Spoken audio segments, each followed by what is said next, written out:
we're going to take 1 tablespoon of pumpkin seeds, 2 tablespoons of raw cashews, and we're going to blend that until broken down. Now add 1.5 cups of fresh basil with a 1/2 teaspoon of salt, 1/4 teaspoon of black pepper, 1/4 teaspoon of red pepper flakes, 2 tablespoons of fresh lemon juice, and 3 tablespoons of extra virgin olive oil.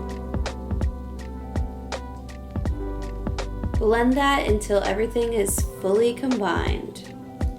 You'll be left with this really vibrant pesto.